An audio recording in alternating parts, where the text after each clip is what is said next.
Yo, check it. 9th and 10th regions, stand up. I say stand up. Stand up. Bright light shining, about to put on the show. The Stay Hot podcast, where the real ones go. High school hoops, future legends on deck. Talking next up, stars sport a Nike check. From the hardwood grind to the highlight play. Breaking ankles, dropping dimes, scoring every way. Chasing big moments in every manner. From driveway dreams to championship banners. It's the passion, the culture, the hustle, the grind. Every jumper, every crossover, greatness defined. Shooting the deep three or rocking the rims. On the small town stage or in sold out gyms. So lace up your kicks, turn the volume up. The season don't end till we get to rough. Future legends in the making, every player grinds. A Stay Hot podcast, where the stars align.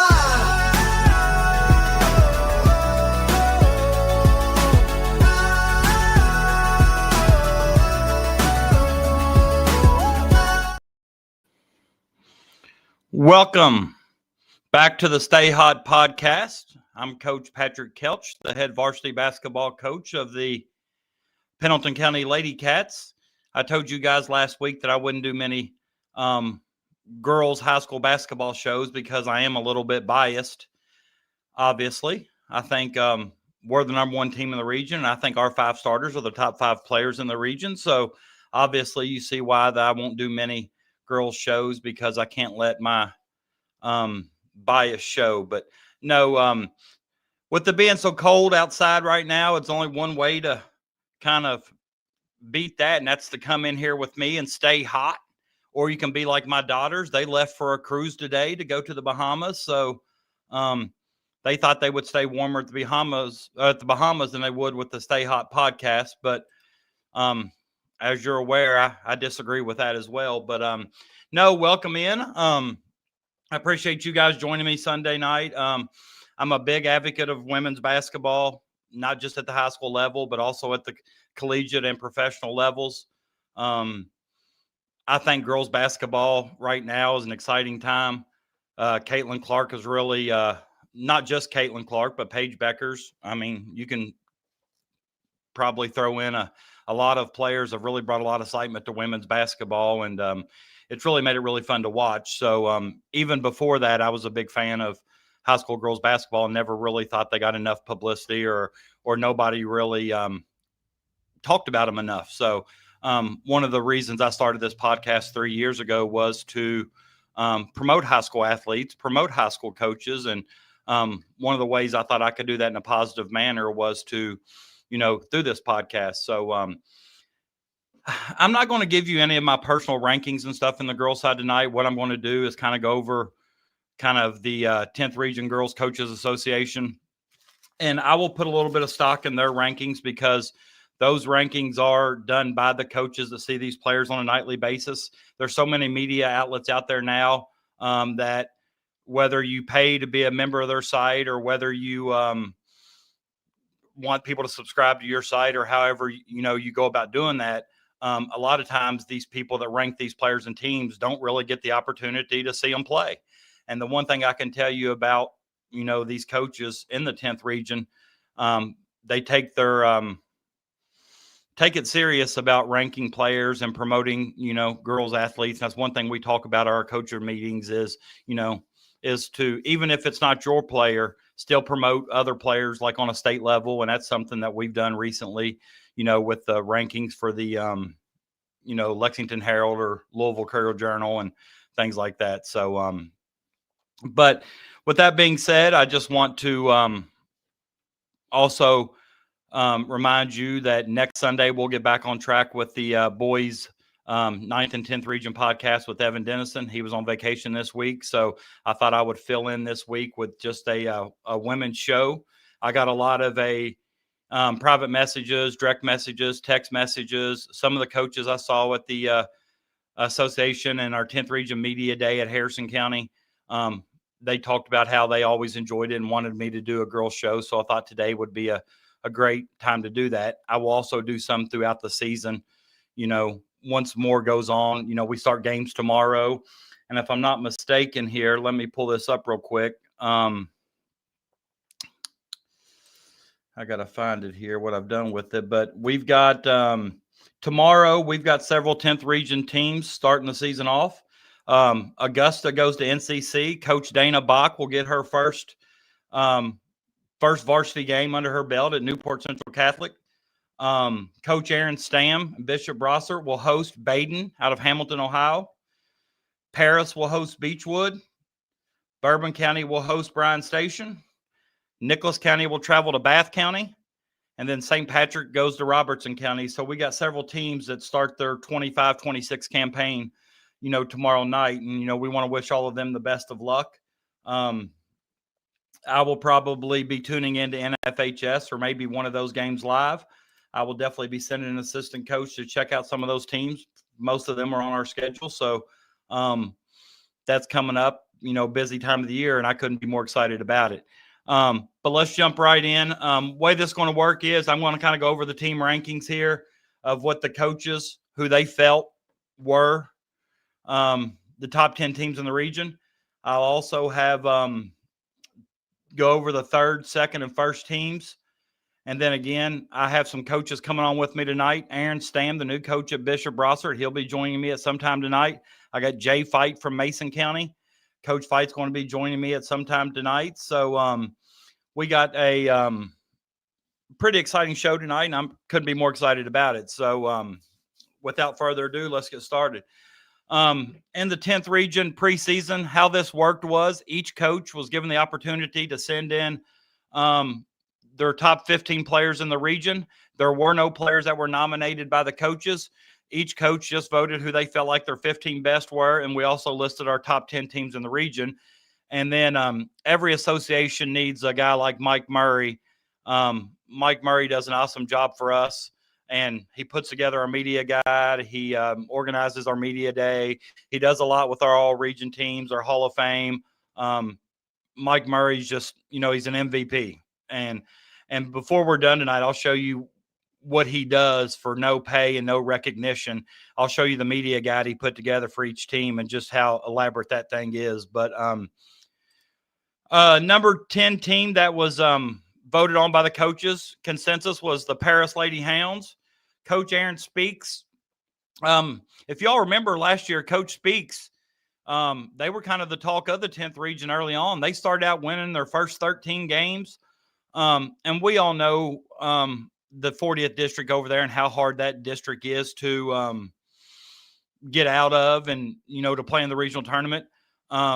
But, he's graduating 3 players or 3 contributors. He graduated Tori Dunford, Kay Oliver, and Brooklyn White. I know everybody here will remember Brooklyn White. She averaged a double-double last year, 15 points per game, 10 rebounds. She was an all-region first teamer last year.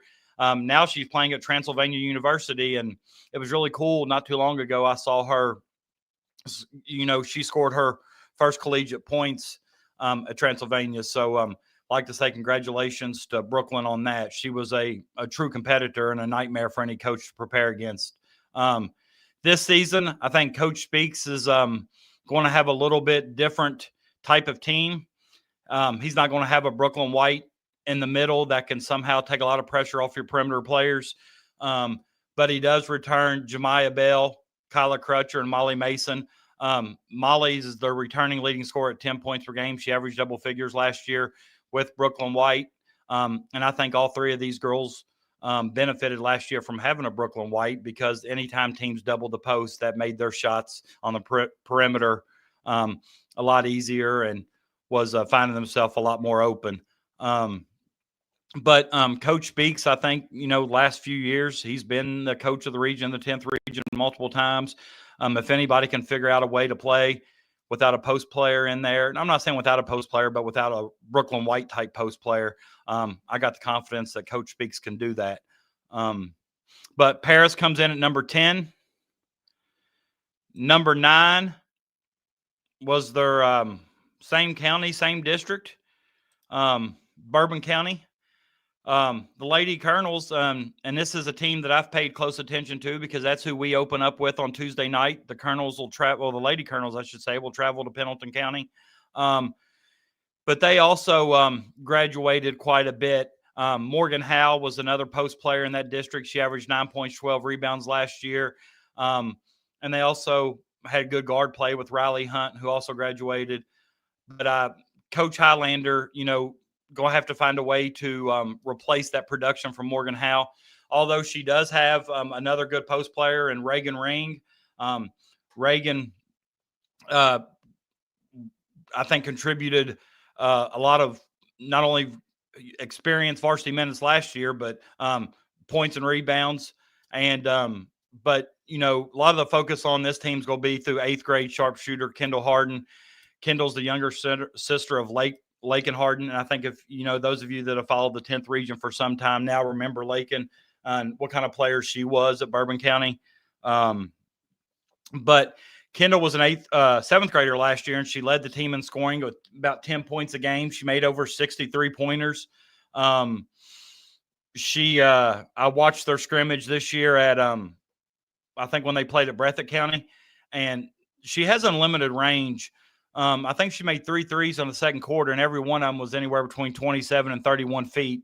And I don't think that's her range because that's the only place she can get open. I think that's her range because she can score it from anywhere. And she does a nice job of shooting the basketball. The one thing that I hope, she does better this year, and not against Pendleton County, but I noticed that when I was doing some show prep that she went to the free throw line 57 times last year, and 57 times in like a 30-game season. That's less than 2 times a game. She shoots the ball extremely well, and I look for her points per game average to increase just by, her getting to the free throw line several more times this season. But, when you have a player who shoots primarily perimeter jumpers or 3-pointers, you don't get the opportunity to get to the line much. And, I had that last year with Madison Verst, who was a great 3-point shooter, but we didn't get her to the free throw line enough because, she shot the ball so well from the perimeter that she kind of got her shots off penetration from other players. But I look for Kendall Harden to have a big, that 10 points per game is going to increase probably 5 to 7 points per game this year. And to be quite honest with you, she's already an all-region performer. The coaches thought enough of her already as a 8th grader that she was listed in the top 3 teams preseason by the coaches. So that's a big honor for Kendall. Number 8 is the Scott High Lady Eagles. And I think this is a lot partly to do with, I don't know if all the coaches in the region, if everybody gets an opportunity to see Scott High quite a bit, but I know they graduated. I think it was Kaya Peterson, and she's going to Rose-Hulman University, which, that is a very, very prestigious kind of academic institution. I think they focus a lot on technology and engineering. And I think Rose-Hulman's coach is from Northern Kentucky, so there's a connection there. But I think they also lost her sister, Courtney, and Nakia Mejia, who was their leading scorer last year. I think they both transferred across the river to Purcell Marion. I got to see Purcell Marion play this year, and I thought those girls looked familiar. I wasn't 100% sure, but after doing a little research, I found out that those girls did transfer to Purcell Marion. But, too early to throw a pity party for Coach Pouncey just yet, because once everybody gets real familiar with Scott, they're going to know the name Noelle Price. Only a sophomore guard, but she's already received a Division I offer from Bellarmine University. She averaged 11 points per game last year. She shot 34% from the 3-point line. But she has a really high basketball IQ. I've watched several clips of her this past week. Just, I've not seen Noelle play, but once or twice. But all the times I've watched her play, it's been video. I've not seen her in person. I've seen her, through film and things like that. And she's a really nice basketball player. Coach Pouncey's got a nice player in her. And to be a sophomore and already start receiving Division I offers, that's a huge credit to Noelle and her work ethic and how much attention she puts in on her game. So Scott High was 8. But when I look at these rankings, I see a lot of the teams anywhere from 4 and 8 or 9 that could very easily be interchanged. Number 7, I'm pretty familiar with this team here, the Pendleton County Lady Cats. Obviously, I'm going to know a little bit more about them than I am the other teams because those are my girls. But we finished 13-16 last year, which was a little bit disappointing to us, not only to me as a coach, but our players. We did lose 3 seniors to graduation. The aforementioned Madison Verst, who graduated from Pendleton County as the all-time 3-point shooter in attempts and makes and career percentage. Also lost Kirsten Mayer and Skylar Thacker, who probably 2 of the hardest working girls I've coached. So anytime you lose 3 girls like that, your program's going to need people to step up. And I think we've got players who have been waiting for their turn. And we return our all-region point guard, Lily Ashcraft. She led us in scoring last year, assists and steals. Hannah Spalding, who is a name that I think you're going to see on the all-region teams at the end of the year. She's 11.6 rebounds is what she brings, but she's suffered through some injuries last year, and I don't think we really saw her healthy the whole season. And then she suffered a severe ankle sprain right before district tournament. But she's probably going to look close to her 1,000th point and definitely going to get up near 500 or 600 career rebounds by the end of this year. She's a wing that's kind of a mismatch. It's hard for bigs to guard her. She's got a post game that makes guards kind of difficult for guards to guard her. So, we're excited about the jump of Hannah. We also are happy about transfer Lacey Tackett, transfer from Augusta. She's a senior guard. She comes back to Pendleton County because she started her schooling in Pendleton County as a youngster. But Lacey comes to Pendleton County with 1,500 career points already and over 500 career rebounds. And then we're also going to have some bigger roles from Selena and Savannah Rarick. They're twins.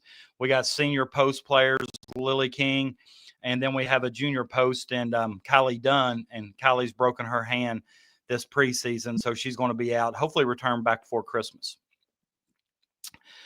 At number 6 is the Nicholas County Lady Jackets.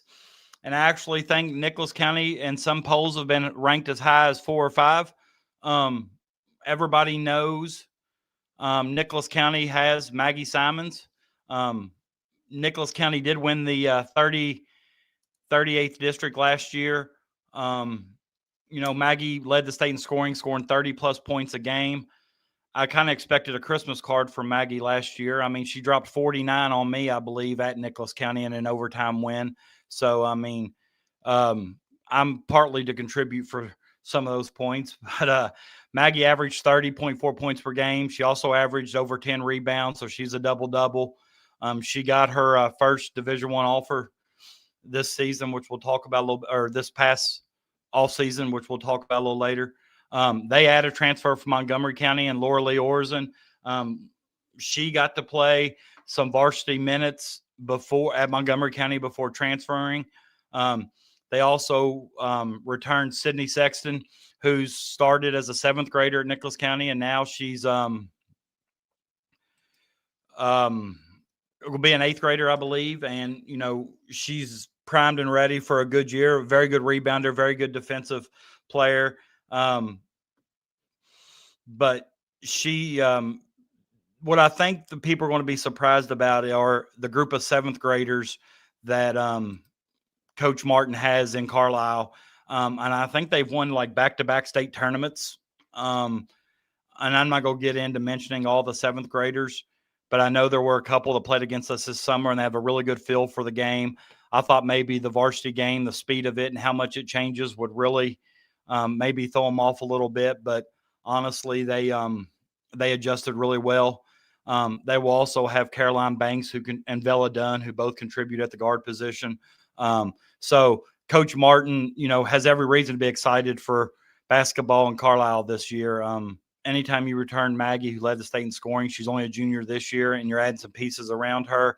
I look for it to be a fun and exciting time, not only in our district, but also Nicholas County. Number 5, you got the Mason County Lady Royals, Coach Jay Fight. the expectations in Mason County are probably high as they should be.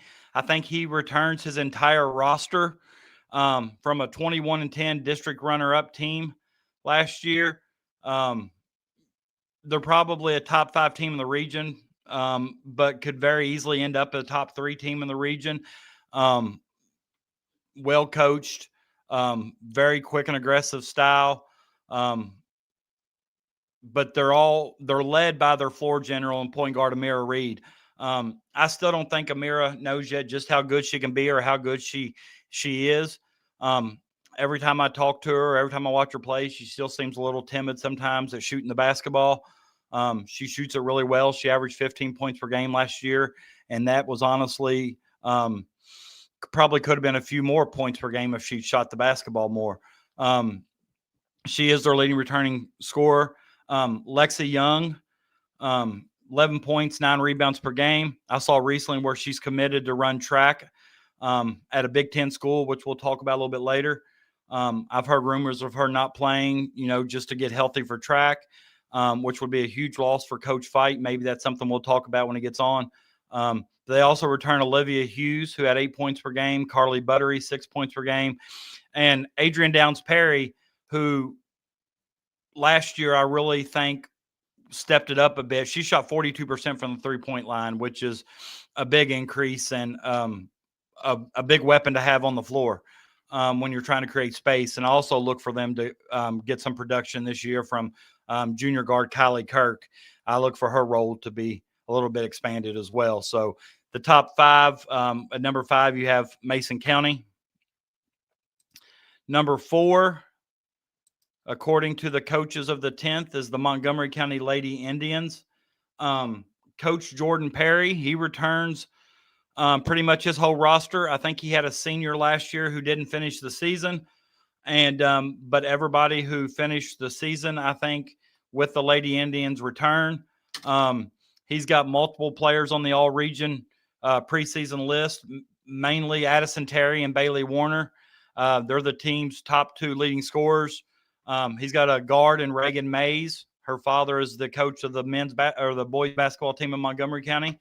They also got Sophie Fouch and Ann Parker Rout. I'm not as familiar with Sophie as I am Ann, but Ann's a sniper from deep, shoots the ball extremely well. I watched her play some AAU games where she made multiple 3-pointers in multiple sets. It's like if you leave her open, like she's going to make you pay. So it's not just Addison Terry and Bailey Warner for Coach Perry. He's got a lot of pieces to go around him, and they're going to look to get back to the regional title game this year. But right now they're ranked 4th preseason. 3rd is Coach Stam's Bishop Brossart Lady Mustangs. I try not to put a little too much pressure on Coach Stam. First year in Alexandria, comes down from coaching boys at Ludlow. He's been on the boys and girls side, a veteran coach. But he takes over for Coach Steve Brown. Coach Brown has moved on to the collegiate ranks where he's helping at Thomas More. But Coach Stam inherits a regional runner-up performance from the Lady Stangs. I think they beat Montgomery County and Bracken County last year to reach the finals, and then they ran into a well-oiled machine, George Rogers Clark.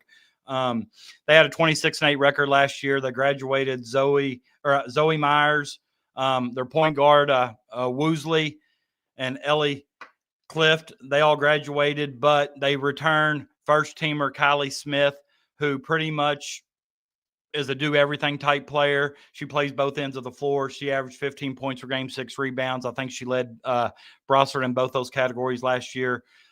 Junior Grayley Kramer, she averaged 8 points per game. Senior Rachel Shoemakers, I believe she's a post player, averaged 7 points per game.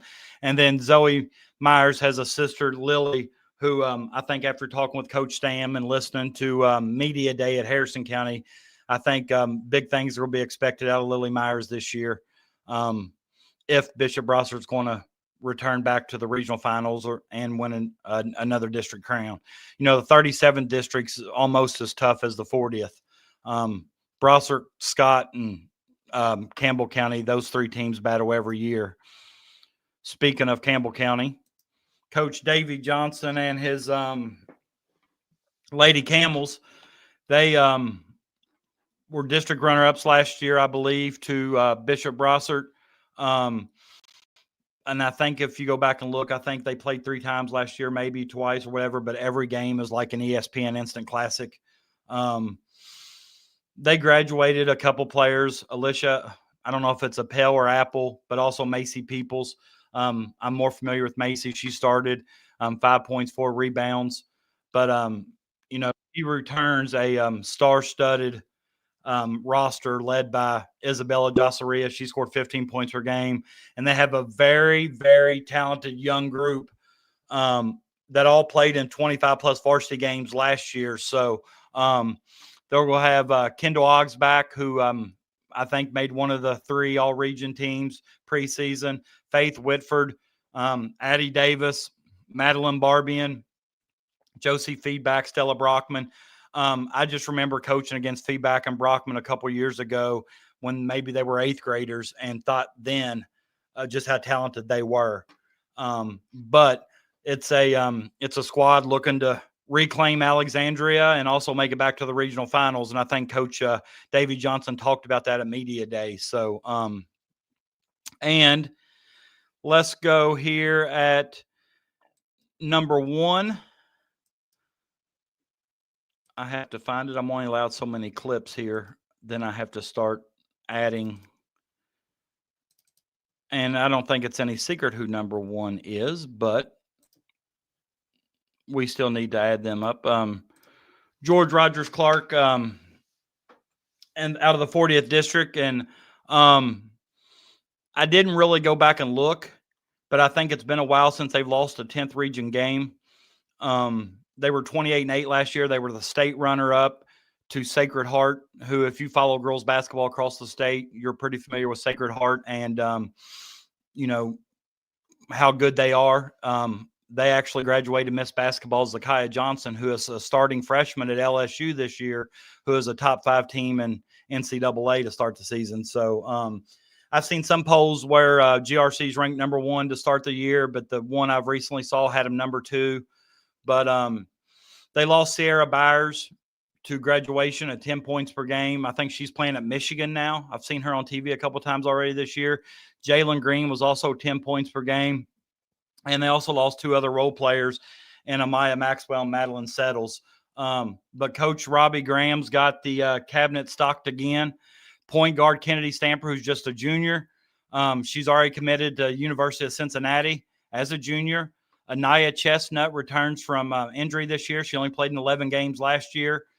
T. Yeast, who I'm not going to tell you much about right now because I'll talk more about her later, but she stars in like 3 sports at the high school level. But I think the name I want people to focus on here is Elia Strode. I think she's an 8th grader this year, maybe a transfer from Montgomery County maybe. But I know after talking with Coach Graham and several people familiar with the 40th district, they look for her to really, really have a big season. And Coach Graham's hoping, this is the year that kind of Clark County gets back to Rupp, and they're cutting down the nets this year. They've had a few opportunities last few years where they've made deep runs. Hopefully this year, Coach Graham thinks this could be his year, could be the best team he's had in those opportunities. So that's our top 10. And before I bring on my first guest and Coach Jay Fight from Mason County, I know sometimes you all don't like to listen to me, but if you would, listen to Michael Jordan. Some people think he's the greatest ever. He's telling you right there to subscribe to the Stay Hot podcast. That picture ought to be familiar with a lot of you guys there, especially all you basketball fans. You've seen that picture of him dunking from the free throw line. And I sent it off to Mike and asked if he would do me a solid. And as you can see, he did there. And Michael's asking you to subscribe to the Stay Hot podcast. So if you'll maybe like and subscribe, and I'll also give you another little hint there.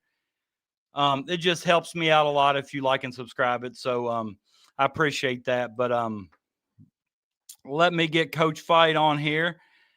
We're 2 beautiful people, so I want you to make sure you can see our faces. We don't want to I don't want to make sure you hide my face or his face because I think everybody needs to see how beautiful we are. Ain't that right, Coach? I appreciate that, buddy. Yeah. First of all, thank you for taking the time. I know Sunday nights aren't always easy for everybody. You've got a family, and my kids are on a ship to the Bahamas, so I'm Jealous. yeah. Very Well, I'm jealous. jealous. Yeah, definitely jealous considering our weather tonight. But I had a free night, and I know it's not always free for everybody else, so I do appreciate your time. But what is this? Your third year in Maysville? This is my second year, buddy. Second year. My gosh, the time flies. I really thought it was more than that. But I talked about a little bit earlier how, you return pretty much your entire roster from last year. And it's just a talented roster from top to bottom. And I thought you did a really good job last year of developing some players and making a little bit deeper team than what you started out with. And I think that's only going to pay dividends this year. I've coached against you for several years now. I pretty well know how you think and how you coach and how important it is for you to develop your team from top to bottom. So 21 and 10 last year. So congratulations on a great season. I know you're getting ready to hunker down. I think you probably open up. Do you open up Monday or Tuesday? Wednesday. So you got a couple of days of practice. So you were smarter than me. I opened up Tuesday, and with the holidays and Black Friday shopping, and hard to practice. It's hard to plan it. You got to hard to tear girls away from their shopping anyhow. Yeah, I think if you weren't happy with me, but we did practice on Friday, so couldn't give them too many days off after the turkey. Now you're not doing me any favors there, Coach. I was hoping you'd agree with me because now if we come out looking like crap on Tuesday, I'm going to get you should have practiced on Friday or something. So, but I did give them the weekend off though. That's fine. This gives us Monday, Tuesday to come back in and get a couple days in. So right, and like I said before, your expectations, sometimes, I know you as a coach, you don't shy away from expectations. You don't shy away from the tough schedule. But, this year with expectations so high, what are you seeing to start the year? How do you feel? I don't even know who you scrimmaged to start the year. I know you scrimmaged Ripley just because we talked about it. But, tell us a little bit of scrimmage and maybe some things you saw that you liked or some things you need to work on. Or well, first of all, you mentioned how deep we were from last season. And we tried to give a lot of kids a lot of minutes and a lot of opportunities to, the best that we could.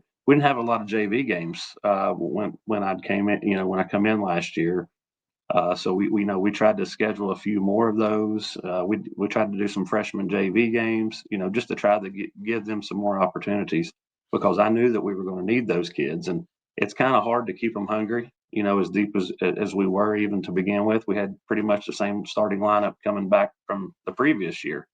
So, we were trying to get those kids opportunities and, and I'm telling you, they come in and worked extremely hard. So I thought they earned those minutes and, to try to, to be able to spell those starters. And the starters wasn't used to that from the previous year either. And, they didn't have a very deep bench the year before.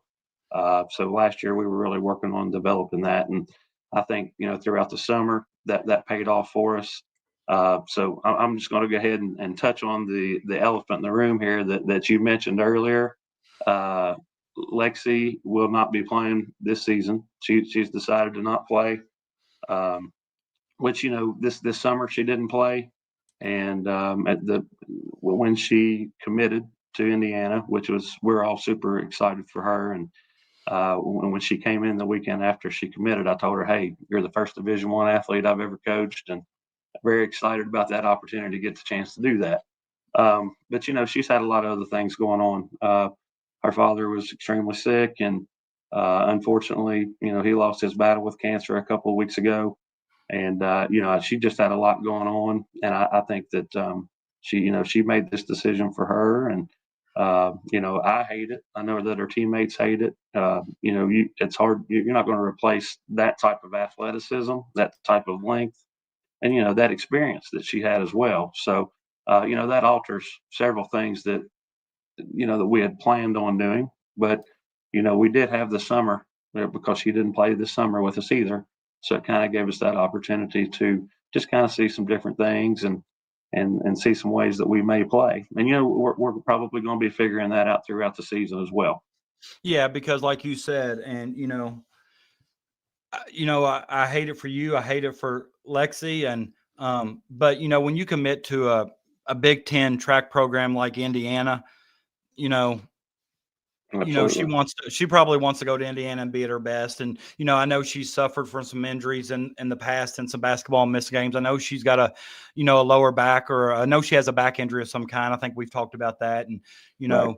don't want to take a chance on, she's getting a free education at a Big Ten school. And, Right. I know she's probably making the best decision for her, but, I'm such a big fan of high school girls basketball that, we've got such a talented group of girls, in the 10th region, and she only added to that. And, Right.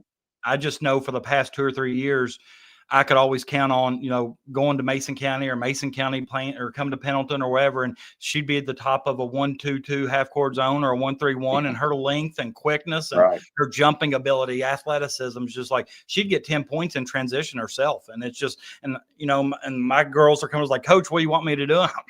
I don't know. Don't throw it into her hands, I guess. I don't know, but I hate to hear that, but, and I knew she had some rough times, with her father passing. And I just want to extend the heartfelt thoughts, prayers to Lexi. And I know she's a tough kid, and I know she'll be fine. But, and I know you, and I want to credit you because a lot of people probably don't know this, and this is not about Lexi, but like you mentioned the JV last year when you came on, not many JV games. And I think every varsity coach in the state probably goes through some of those same things that you're going through. But I mean, you've created a day where you're having a JV tournament at Mason County just to try to get them more games, because, I don't know if you all do it in your district, but like boy-girl doubleheaders on district games, that Right. knocks out. If you go to Christmas tournaments with your varsity, that knocks out JV games. And, and I know you're coming over to my place for some freshman stuff. And, we're trying to do everything we can to get our players,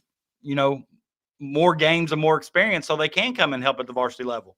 Well, they go for about a month, where they don't get to play. And, sometimes with freshman games that we understand that that's going to happen. And with 7th and 8th graders moving up, we kind of tell them you may have to wait your turn and learn and enjoy practice and just, figure things out from these older players. But, when you're a sophomore and junior and you're going a month without playing, it's hard to keep them hungry in practice and keep them wanting to challenge and compete. So, we just tried to find those opportunities, and we appreciate you guys coming, this year for that tournament as well. I was glad you asked, because that's the same thing we go through. Although, I've got several JV players that, may get some varsity minutes, but on some nights, Right.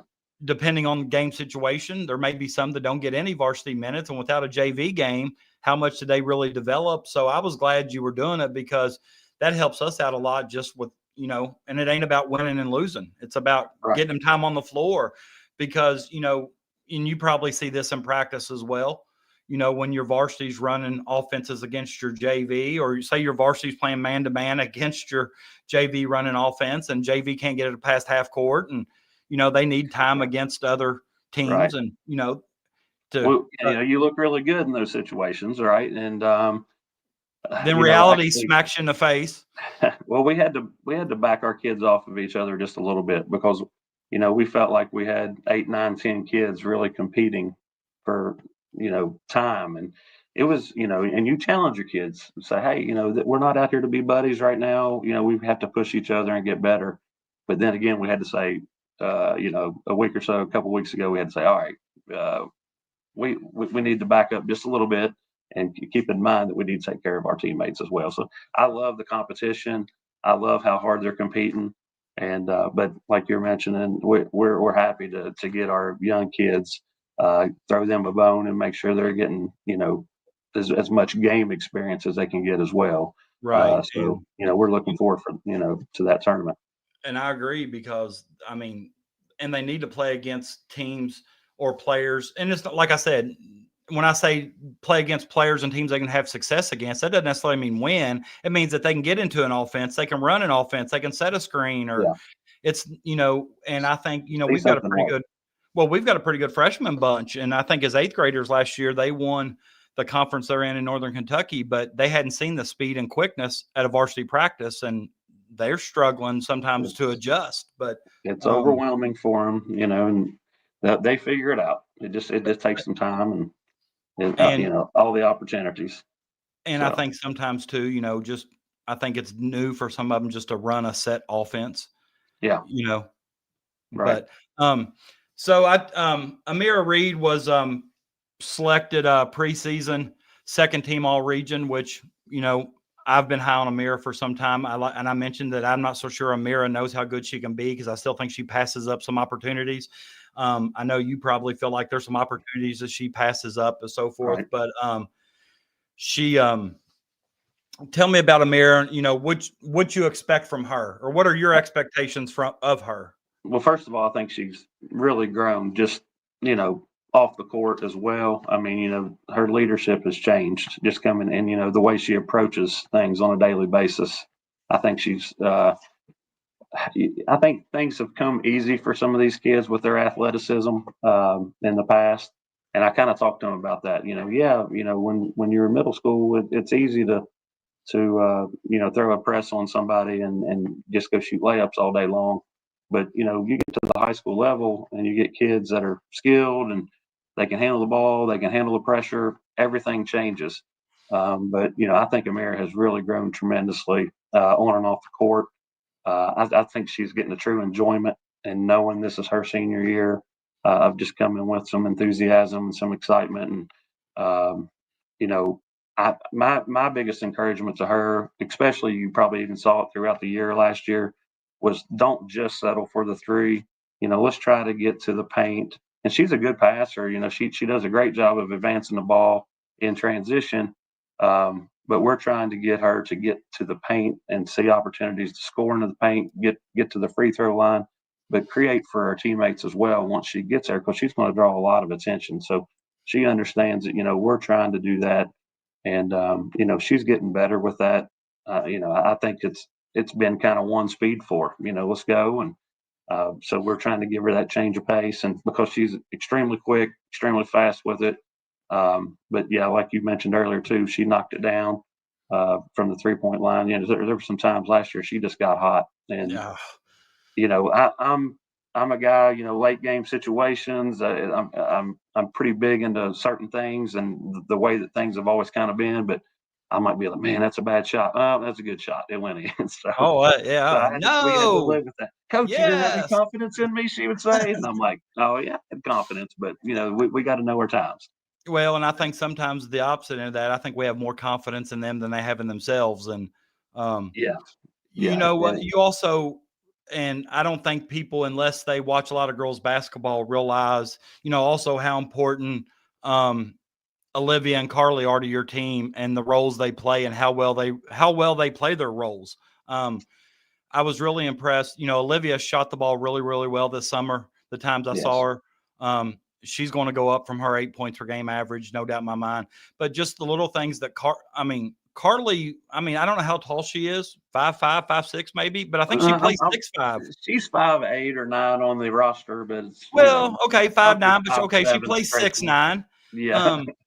Just a very physical player. I just like the way both those girls play. And then I mentioned I was kind of like shocked at how well Adrian shot it last year. Like 42% is high level at the high school level.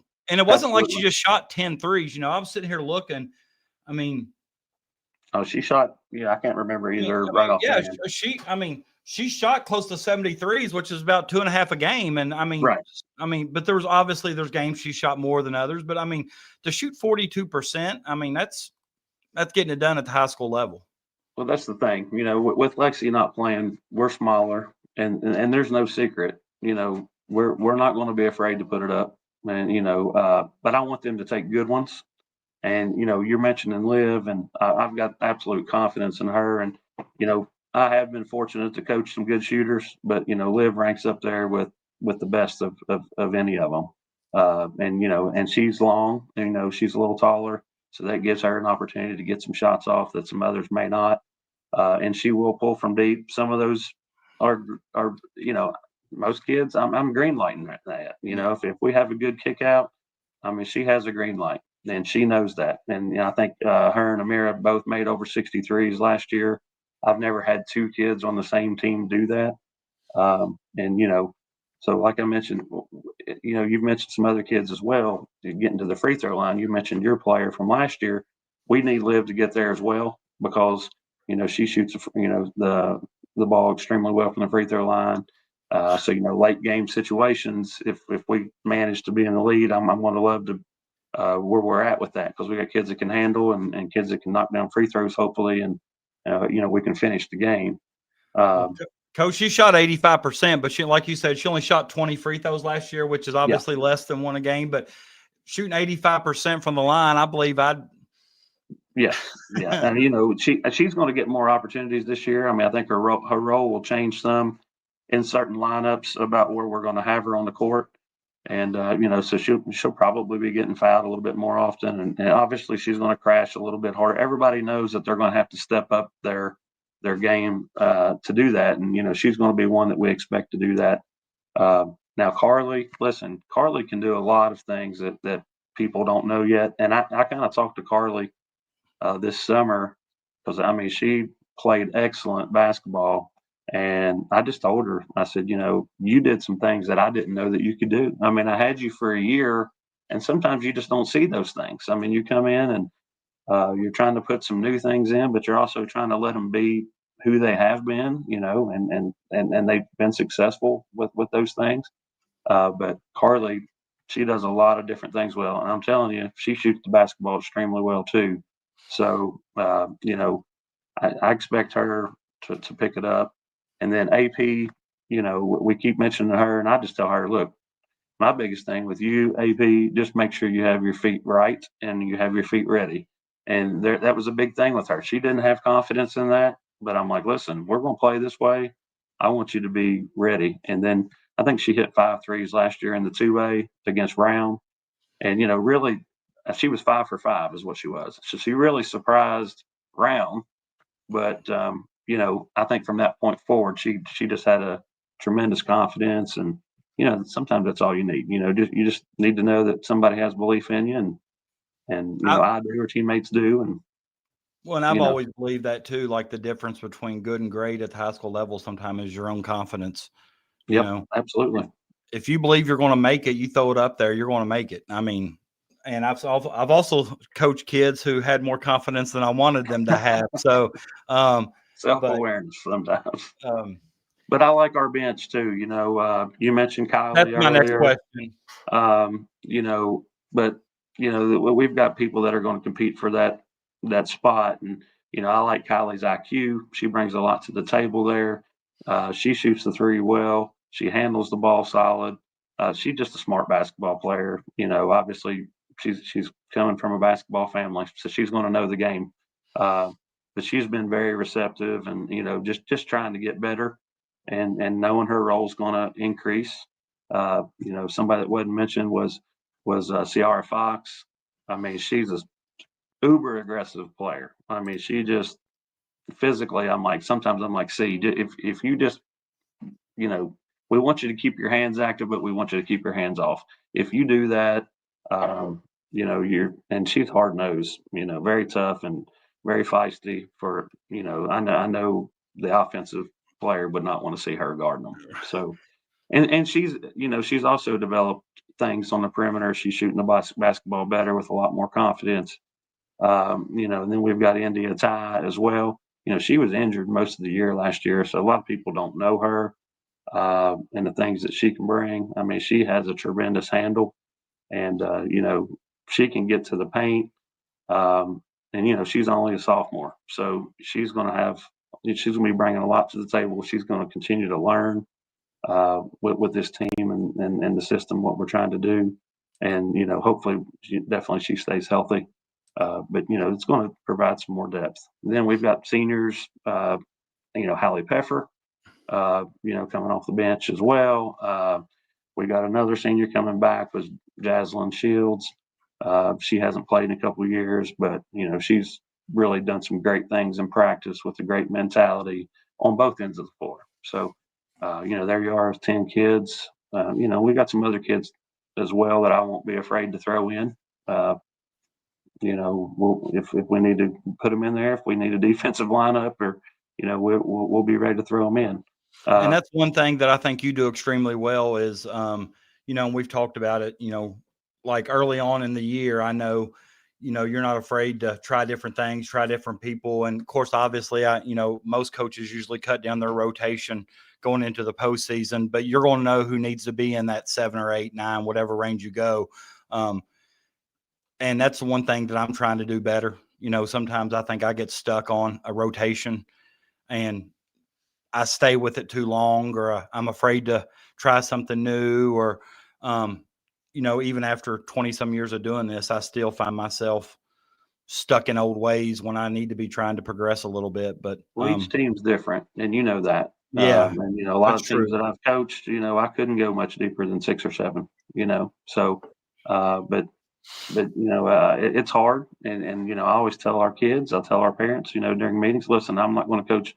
I'm not going to guarantee you anything at this particular moment. Each game could be a little different. It might be somebody else's night, but I'm never going to coach to lose that game either. So, we're going to do our best. We're going to rotate, and we want to be as aggressive as we can be. But the comforting thing is there are some kids there that are going to be ready to come in and play just as hard. And that's a hard mentality to teach sometimes. But I'm just extremely proud of our kids for trying to relish in those roles, and that's a hard thing to do, but I'm very proud of them. Well, and you should be. And like I said, it's always, I think I'll be seeing you here in probably about a week, actually. A week from tomorrow, I think, is when we. Too soon, right? Too soon. Yeah, it seems like it shouldn't be starting this soon. It seems like, we should have a little bit more time to practice or whatever. But, I think this year here, and when you look at the top 10, of course, I don't think it's any surprise that, one is a unanimous choice. Clark County's won until somebody beats them or knocks them off from that spot. But, 2, 3, 4, 5, 6, 7, I think there's a lot of similarity between all the teams. And with the right draw in the region, I think there's a lot of us that could be playing on Saturday night. And totally I think agree. And that's something I look forward to. Like that's something I would love to do. Well, yeah, absolutely. And you tell your kids though, you can't overlook anybody on the schedule. You just cannot do that. And we have so many 50-50 games.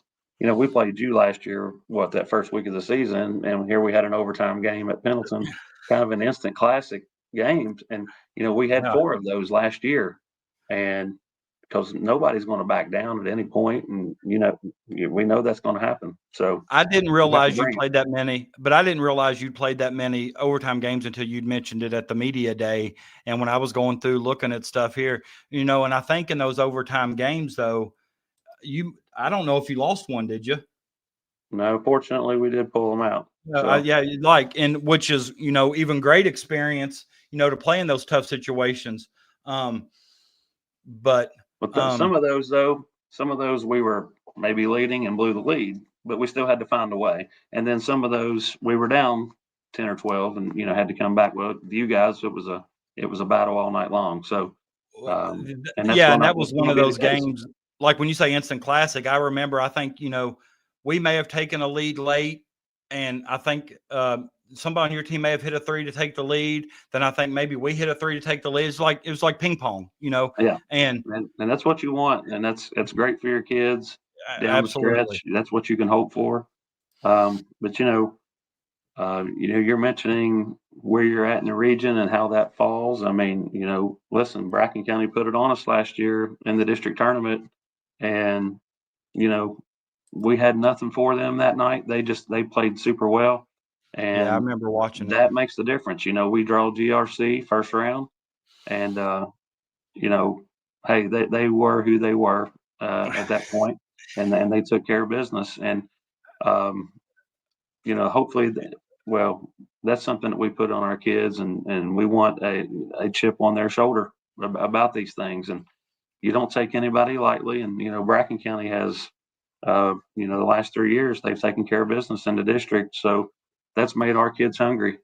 Right. And that's and and that's what you want entering a season too, and I know you as well as, all of us coaches, we will do things throughout the year, maybe put a score on the board or put us, on the whiteboard, leave, Oh yeah. I've constantly reminded him, Harrison County got us in the first round of the district last year. And, I love Coach Bill Watson to death. And they just took it to us. And, by the time we made a run, we were just down so many that we needed 3 runs of that caliber just to tie it up. And, we beat them a week or 2 before at Harrison County without Lily. Lily was sick, and we beat them pretty handily. And then that night over at Robertson County, it was just like sometimes, 360. But well, Coach, I appreciate it. I'm not going to keep you. Sometimes you get got, buddy. Sometimes you get got. When you've done it as long as we have, that's what happens. But absolutely.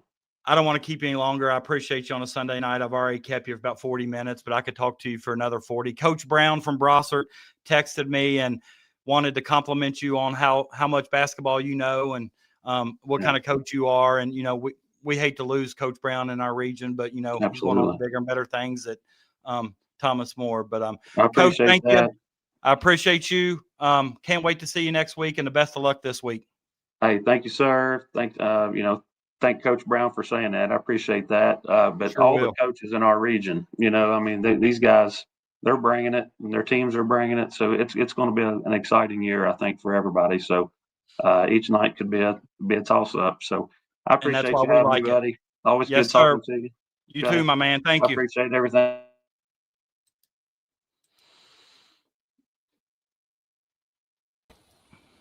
Well. I'm going to tell you this, Coach Stam.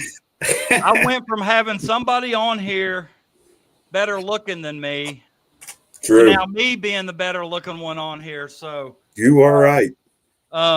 First of all, we got to have a little talk. Looking at you on a screen again. I remember 5 years ago when you and I were on a screen every night. Oh, COVID. People, I don't think people realize every night of COVID, me, you, Coach Ellsburn and Coach Scott Code. I'll never forget some of those nights. We were trying to stream college games. We were doing everything we can to enjoy COVID as much as we could. Yeah, that was great. I actually learned a lot from you guys, listening to you guys talk. And my wife would say that you guys are on Zoom again. Well, I'll be honest with you, man. We were doing it. It's like something I started looking forward to. Yeah. That was great. But you end up in Alexandria from Ludlow, and before you play your opening game, you take the kids out to eat. Is the pay that much better? Yeah, I guess. No, you just got really good people out there. That's all it is. I'm going to have to talk to Ludlow and talk to those guys to see if you ever took them out to eat. Yeah, I'm sure they'll say yes. I like to do that. But man, thanks for joining. I appreciate it.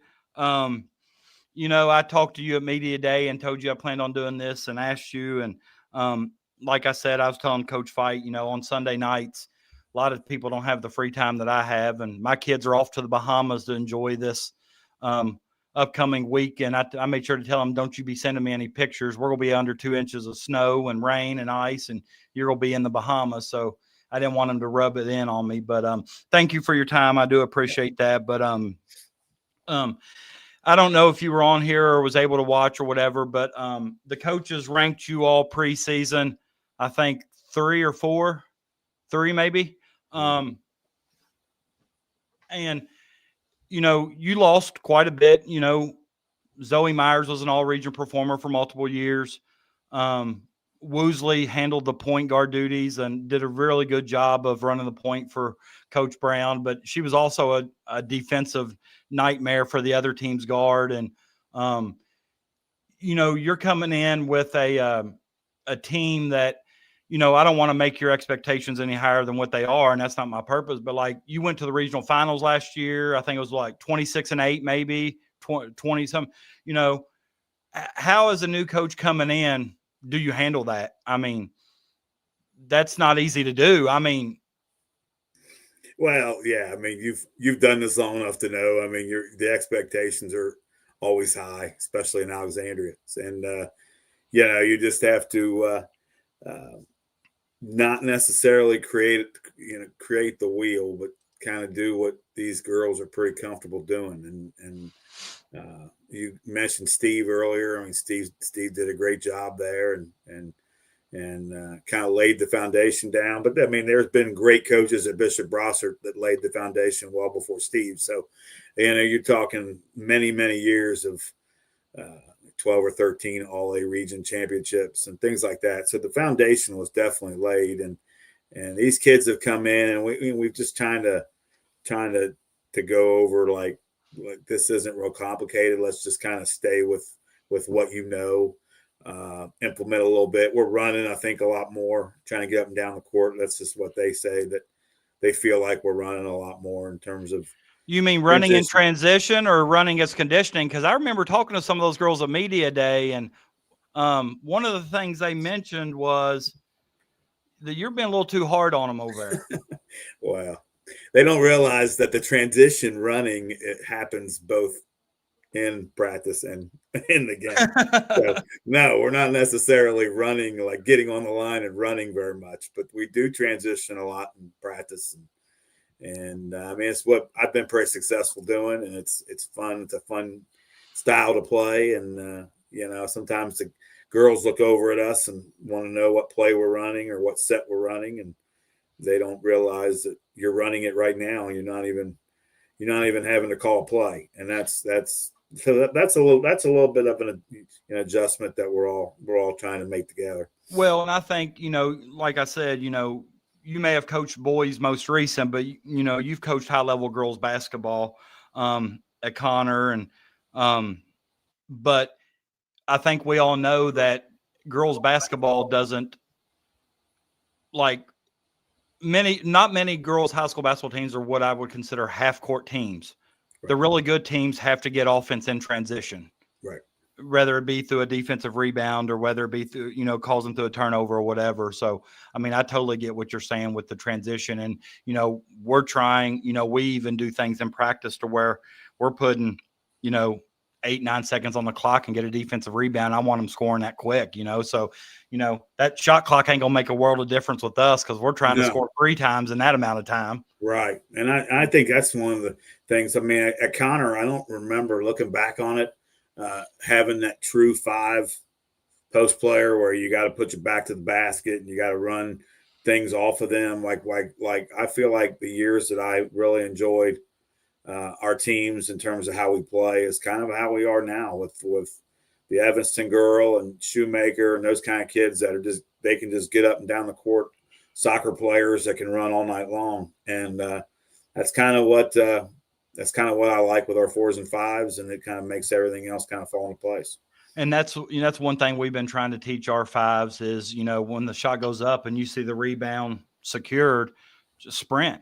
Right. Sprint down the floor, run ball side block, or get out ahead. And, because we got a point guard. I mean, you got a guard too. I mean, that'll throw it up there to you. Well, how about this too? Our 4s and 5s where I'm at now can actually get the rebound and start the break.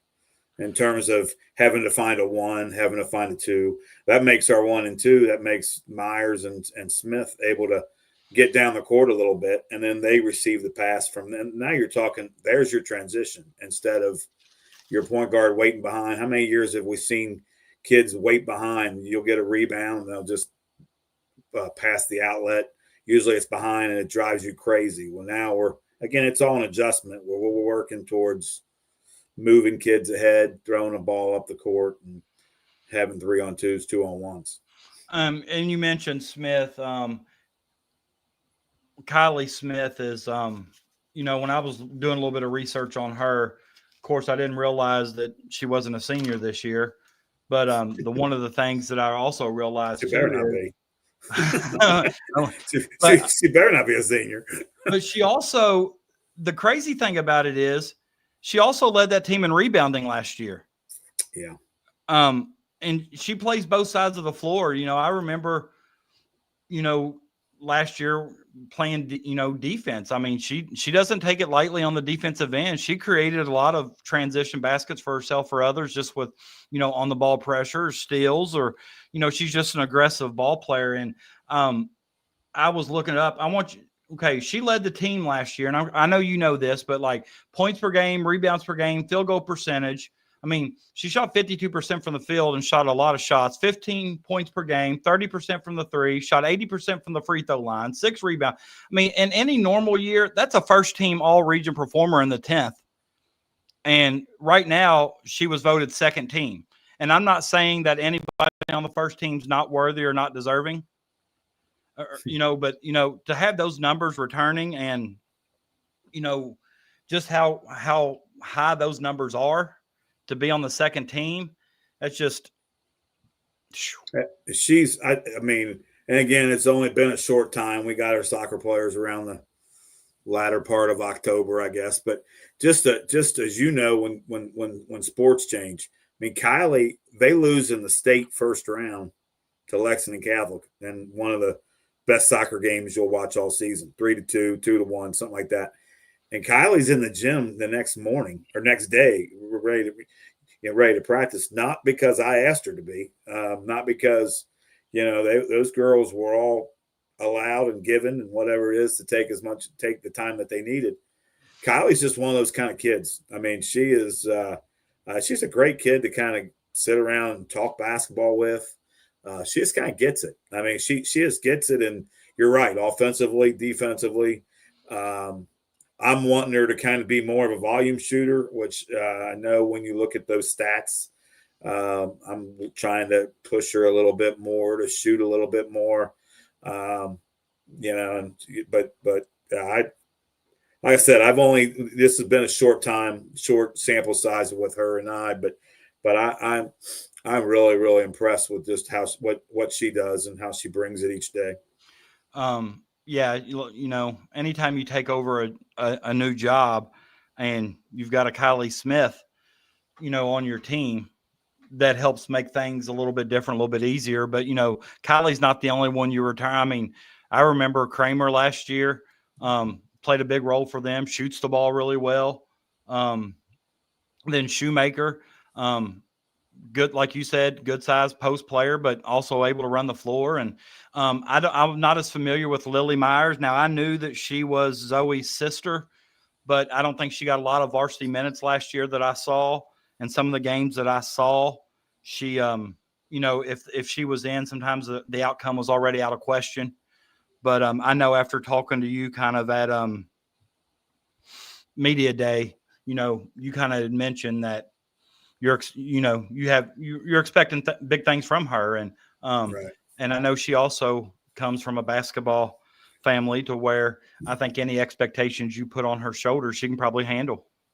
Well, yeah. And, basketball fan is a basketball fan. It doesn't matter if you coach boys or girls. If you love basketball, you're going to follow it. So coming into the job, I knew Kylie Smith and Rachel Shoemaker, talking to Steve a little bit, knowing those kind of kids. But I tell you, Lily Myers, Hadley Evanston, those are two. You had Graylee Kramer shooting the three. But Hadley Evanston and Lily Myers have been two really surprising kids. I think they've really kind of stepped up.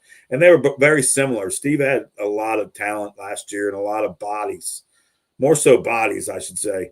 So Lily and Hadley kind of had to wait a little bit, wait their turn. Hadley got a lot of playing time as the season went on. And Lily is just kind of taken off. Like her sister graduated, and now she kind of feels like this is, I don't want to say her show, but kind of, it's kind of her time. And I thought she was well-spoken at the media day. And I just really like what she's about right now. And Hadley, of course, comes from a sports family, and she's extremely talented, does a lot of things well. And so, you knew what I thought. I knew what we had coming in. I thought I knew Shoemaker and Smith were going to be two that we counted on, and Kramer with her experience. She's been starting for a couple of years, but we've got some that have really stepped up, and you have to in girls, as you know, you got to try to make your practices as competitive as they can. Sometimes it's hard, and we're all ready for games by now. My gosh, I think we're all tired of seeing each other. But like, you have to have kids like that to make your practices as competitive as they can, and that's kind of what we've gotten here. And kids have stepped up, and it's kind of made it pretty interesting for us. Well, and I think all teams that get better throughout the season, or I know in the past, every time I've had a really good season, or a team that's went, kind of semifinals of the region or district champs or whatever, it's because you've had girls in practice that understood healthy competition and they could make each other better. Like, I'm constantly preaching in our practices now that, offensively or defensively, whoever you're matched up with, your job is to make each other better. Just if you can beat her off the dribble 10 times, beat her off the dribble 10 times. Don't take it easy on her because, it's become easy. Make her get better defensively. But tell me about your 2 scrimmages. I know I talked to you about one. I don't remember when your second scrimmage was. Yeah, we scrimmaged Lakota East over at the Ryle event, the Battle of the Border event. Yeah, that's right. Katie does a great job with, and it's one of the best scrimmages, I think, around the state. To be honest, we get a chance to play Lakota East, who was close to a 20-win season last year, and brings back some girls that could play. And it was like I wanted it to be. It was one of those where we played 3 really long halves, like 3 20-minute halves, something like that. So we kind of broke it down. We didn't play real well the first one, dominated the third one, and it was a tie, one right down the middle of the second one. So when you left the scrimmage, you felt like you got all 3 things that you were looking for. You wanted to get punched in the mouth, you wanted to punch them in the mouth, and then you wanted it to kind of go head to head. And then we scrimmaged Roger Bacon, and I thought we were able to do a lot of things that we we're going to try to do, a lot of changing of the defenses, getting up and down the court. I thought that was kind of well known at the fact that we pushed the ball a lot. I'm a proponent. I want another scrimmage. I feel like girls basketball, especially without football, if it's one of those things where girls basketball goes to 29 games, I'd be all for that, to add one more scrimmage, because, as you know as well as I know, 30 or 35 days of practice is a lot when you don't have football and volleyball and soccer end earlier. And I would love to, because I would love to have gotten a third scrimmage this past week or something like that, just to keep the game. We're so much better team, and I'm sure you are too, Coach. When you put a score up on the scoreboard during practice, you put a clock up there, they have to get a certain number. I mean, our kids practice. We got 5 or 6 drills that are really good for our kids, because they know there's a score, they know there's a loser and a winner, and you can't make any light of that. So getting another scrimmage for me would be awesome down the road a little bit, if we would ever do that. Well, and I think, you touched on it, like anytime you do a competitive drill in practice where there's a winner or a loser and there's consequences to the group that doesn't win, you're getting their best effort, because nobody there wants to run or whatever it is you decide they're going to have to do if they don't win. But you open up tomorrow, at least it's at home. I know you told me a little bit about Baden, Ohio, but tell the people a little bit about them, especially if there's somebody. I think I have an assistant coach coming to watch tomorrow, so we won't let you in. Well, I'm not going to be there. We won't let him in. You won't know it's him. I've got him dressed incognito. I think he's going to be wearing a Campbell County jacket or something. We're going to direct him to the honey hole. That's where he's going to go. But tell us a little bit about Baden. They're good. I mean, they got some really good guard play. They got a good post player in the middle who can do some different things, and they can get up and down, as well as I do. They switch defenses quite a lot. It's a good opening day game for us. It was really close last year. They went over to Baden, I think 1-4, 55-51 or something like that. It was a really close game. And then away we go. I mean, it's like I was telling the kids today. We were up there today for a little while. I was like, you practice all this time, and you practice all this time, Then the first game comes, and bam, you may get one heavy practice a week the rest of the way, but you're not, you may go an hour before a game, or you got boys start playing, so then that cuts your practice times down. I mean, this is like, I told them, this is the last time you're in a gym probably, and until you have vacations or things like that, that there's nothing else happening in the gym that day, where you don't have to get rushed out. You don't have to. I said, so look around. I mean, your season has started, and you control what's ahead of you, and that's kind of what this group is. This group's experience, though, like I said, I wasn't coming in to create the wheel. I was coming in to kind of keep what's been going here. Their expectations are high, as they should be. That there should be, and just looking forward to this journey. Well, I'm looking at your schedule, and your schedule's pretty tough. But you're going to Allen County for a Christmas tournament. You got, then shortly after that, you've got the All-A, which you open with Augusta in the All-A. Where's that at? Is that Bracken County this year? The Bracken, yeah. All right. So what would be your path if you were to win the All-A? Or, like, I don't know how the brackets are set up. Yeah, it's Augusta, and then I don't know if Bracken had a bye, but it's Augusta, then probably Bracken, and then I think Nicholas Paris on the other side. So I don't know about where Calvary was and who got that bye and stuff like that, but it kind of means the first night we'd have Augusta, and then we'd come back with Bracken most likely, and then the finals would be, if we were fortunate enough to get there, would be the Paris Nicholas. Yeah. So. Yeah, I'm gonna have to try to tune in. That's the one thing. Pendleton County doesn't participate in the 2A for whatever reason.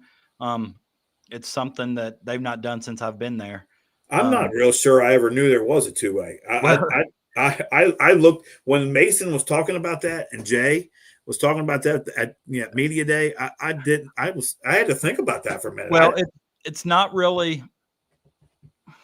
A lot of schools, like I remember this year getting an email. I can't remember who it's from, but basically asking you if you wanted to participate. Like, there's apparently not many teams that I think and I think one of the reasons why Pendleton got out of it was one year they had to play at Rowan County. Like, Rowan County's in our 2A region, and Pendleton County to Rowan County is a haul. And oh baby, it is. So. I don't know if that had anything to do with it. I'd say Coach Ellsburn could probably tell us a little bit more about that than I can. Yeah, maybe we need to schedule a round table with Coach Ellsburn. We haven't seen him in a while.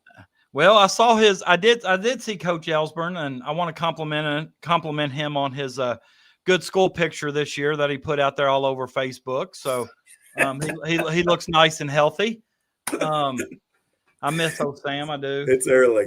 It's definitely early with him. But after the All-A, your schedule really picks up. Right before the All-A, you got Highlands and Campbell, which those are two high-level programs. But after the All-A, you got Mason. I don't know if people realize how good Walton Verona is. I played them last year at Walton, and I made the comment to you at the media day. Yeah. We have so many good schools on our schedule, and I know Steve was always in a tough spot with scheduling. And one of them might get mad at me if they hear it, but I'm probably dropping one of those teams to play GRC. Well, right, because it just does us, like, our kids get on the court and have no clue what they're seeing in GRC, and all they hear about is, I'm sure, what everybody is, how good they are, how great they are, and they are. I mean, sure, what Robbie's done is beyond crazy, tremendous. Yeah, and but like, you look at our schedule, and it's like so top heavy, loaded with the 8th and 9th region top teams, and I don't know what Coach Brown. I think he was watching earlier, because I know he texted me about Jay, and he's got other things to do. Yeah, he's if he's watching. Hi, Steve. we currently have 104 people watching you live. So a lot of people, a lot of people on Sunday nights are tuning in to hear Coach Stam. And Oh, no, yeah. in all seriousness, though, I mean, you probably do need to play more 10th region teams, and some of those schools can get upset if they want to about. But I mean, yeah, but I also know that on a Wednesday night, that's what makes the Brossard job. When I was going to interview there, and I was talking to Ron Verse, the AD, and Chris Holtz, kind of just saying like how the schedule's made. What do you want us to do? How do you want us to play? Because I know for a parent to put them on the AA highway on a Wednesday night and go to Nicholas County is going to be rough. Man, it's going to be rough. They can go to Florence in 30 minutes and play Ryle, Connor, Boone, Cooper. So are you? Hold up. Are you making your pitch to join the 9th region? Because No. I'll second that. I'll second that real quick. I'm not making that pitch. Can I get Julian Tackett on here real quick? Is Julian watching? Can we get some district realignment going real quick? No. I just know what you're saying. From a parent standpoint, and that's what makes this tough.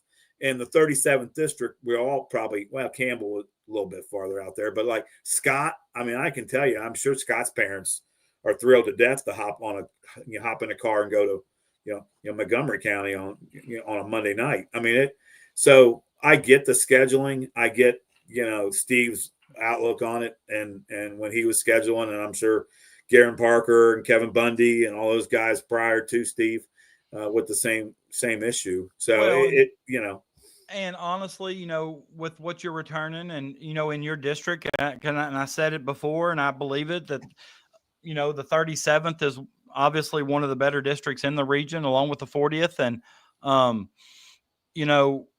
sometimes it may benefit you more to play some of those teams from the 9th that can challenge you a little bit more than maybe some teams in the 10th. And, and you got to look at that as well. But it's like, I'm looking on here and I think you're overpaid.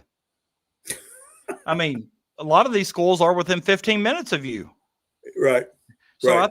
I think I need to talk to Ron Verst at Bishop Brossard and tell him to, you're overpaid. He's really easy to get a hold of. Yeah. Oh, I bet. Yeah. I mean, you had Jay on there. I can remember I was the head coach at Connor, and Jay was at Lewis County, and where I can remember some of his legendary talks about how it was to get girls out. And I'm really, really, really happy for Jay, because Jay's one of the good guys in this business, and he really is. I'm glad we're playing him. We're playing him in a classic, so we didn't get a chance. I'm sure we'll keep playing after this year, because I really like him. I'm glad he's in the 10th, and I hear he's got a really, really nice team. So yeah, he does. And he was telling me tonight that he really, Lexi Young's not going to play basketball this year. She just committed to Indiana for track, and she's had some back injuries, and I think she wants to focus on getting healthy for track and playing. Makes sense. Yeah. And I hate that for Jay, because he's me and him, and we've been in this a long time, and you're always happy with your friends when they have a good squad. And of course, as coaches, we also like to play good teams that are challenging. And but I hate it for him. But I see you're playing him at Bratton County in a Martin Luther King Challenge. So right during the A at some point. I can't remember if it's, but I think it's after the A. It's after the A, but at some point in time around then, you'll probably know what your stance was in the A, and where, if you progress to the state level, or if you maybe can add another game or something somewhere down the line or whatever. But how do you and last thing, then I'll let you go, because I could talk to you all night, and I still have to go through these top 3 teams players and give these kids their flowers. But your district, I don't even know who to even expect. I mean, Campbell returns a lot, you return a lot. I know Scott lost quite a bit to either graduation or transfer or whatever. However, but all three of those schools are super competitive year in and year out. What's your thoughts on that? Yeah, I tell you, it reminds me a lot my 9 years at Connor, when the 33rd district was as good as anybody in the state at the time. Still is pretty good, but you have Ryle and you have Cooper and Connor and Boone. But in this one, I mean, obviously the rivalry between Brossard and Campbell, I don't know if you know a whole lot about it, but like the schools are separated by 3 miles, 4 3 miles. yeah. I mean, it's volleyball, soccer was very intense. They don't play in football, but volleyball and soccer were very intense. Davey does a great job there, but it's going to be fun. That game's going to be fun. I'm looking forward to that, just to see that atmosphere. They say they packed the middle school, and it's a boy-girl doubleheader, and it just must be crazy. And that's the kind of venues that I love that.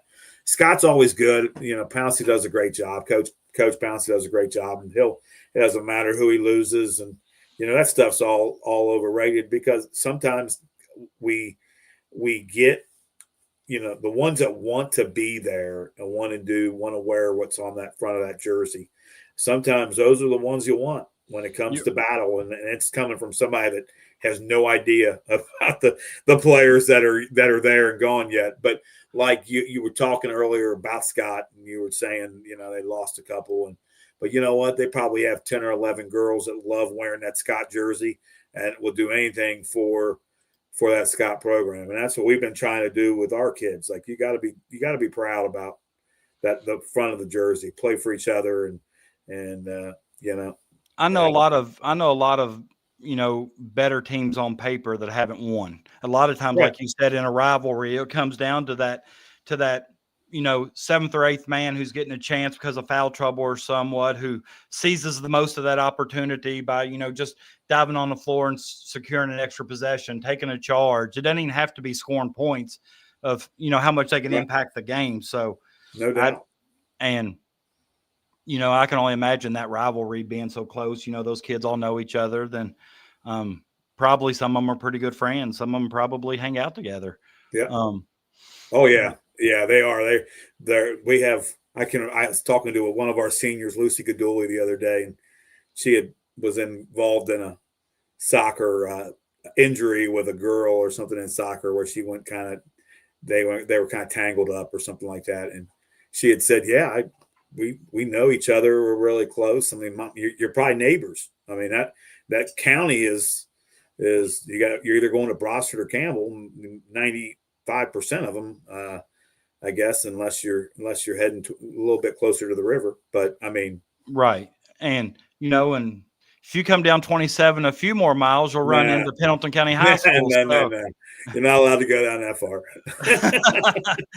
Well, if you're talking about dropping a game, I'm going to drop you so you don't have to drop me. So why?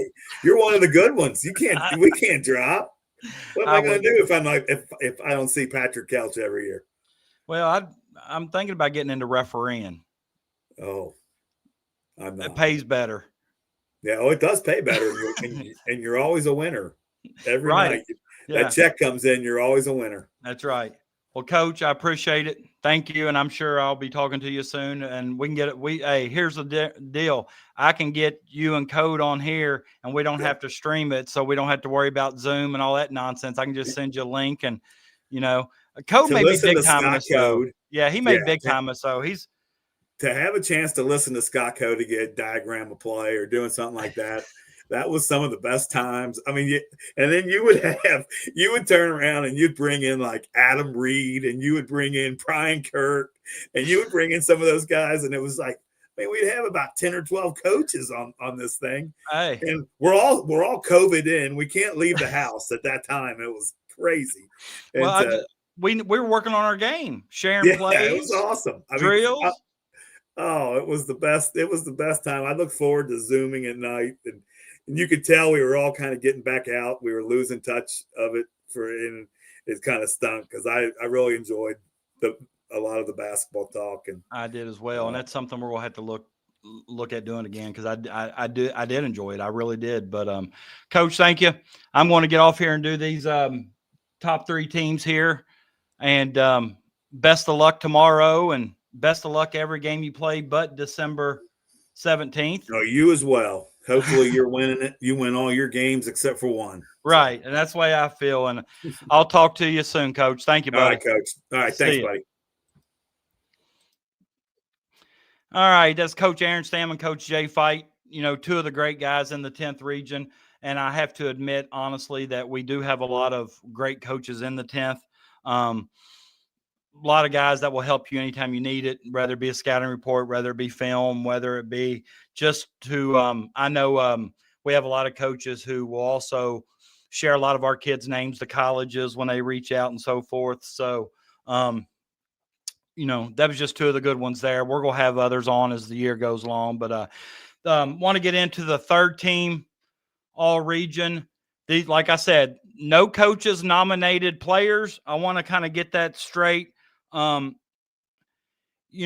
have people reach out to me all the time when I was president of the Boys Association, as well as, when I mentioned doing this with the girls, people want to know, who was nominated, was so-and-so nominated, and so forth. And I just wanted to say that this was each coach listed who they felt their 15th best was. Coach Mike Murray from GRC kind of put them together. If you received enough to be in, 11 through 15, you were the 3rd team. But, you're going to notice that the 3rd team has about 7 girls because there were ties. So with that being said, the first person, 3rd team, was Anaya Chestnut from GRC. I kind of mentioned Anaya a little bit earlier. She only played 11 games last year due to an injury. For her career at GRC, she shot over 34% from the 3-point line. A sharpshooter. I think anything above 30% at the high school level is better than average. But just with her experience alone, she played in, multiple state tournaments, and, just to come back from injury last year, to have a healthy senior season this year, I think you're going to be hearing her name a little bit more. I have read somewhere that I think she's already scored over 1,000 points. That was in an article somewhere. I'm not for sure where I read that. So has the ability to put the ball in the basket, and just another piece that Coach Graham's going to enjoy having this year. Kendall Ogsback, she's from Campbell County. I think Kendall's a sophomore guard. We mentioned her a little bit earlier when talking about Campbell County and what they return. Kendall averaged 10.4 points per game last year. I think she was 2nd or 3rd leading scorer on the team. I think she was 2nd behind Izzy. She also shoots 35% from the 3-point line. She's also an aggressive, person on the offensive and defensive end. She plays both ends of the floor. Just a really nice young guard that Coach Davey Johnson has. Next is one of my favorite players to watch that's not a lady cat, and that's Keely Custard. Keely she seems like a very quiet player on the floor, doesn't talk a whole lot, doesn't say a whole lot, but her game talks loudly. Very good on-ball defender. She was the leading scorer, I think, last year at 10.7 points per game. She's a good rebounding guard, averages above 5 rebounds per game, shot 30% from 3, 70% from the free throw line, and she had a really good district tournament game against us over at Robertson County. It's not one that I like to talk about just because she took it to us, but hats off to Keely for getting the recognition she deserves on 3rd team preseason all region. We mentioned Kendall Harden a little bit earlier. Kendall's the 8th grader from Bourbon County that led the team in scoring as a 7th grader, shoots the ball extremely well from the perimeter. She also averaged 4 rebounds per game, but I look for her game to improve drastically this year, being a year older, playing a full varsity season. She understands the pace of the varsity game now.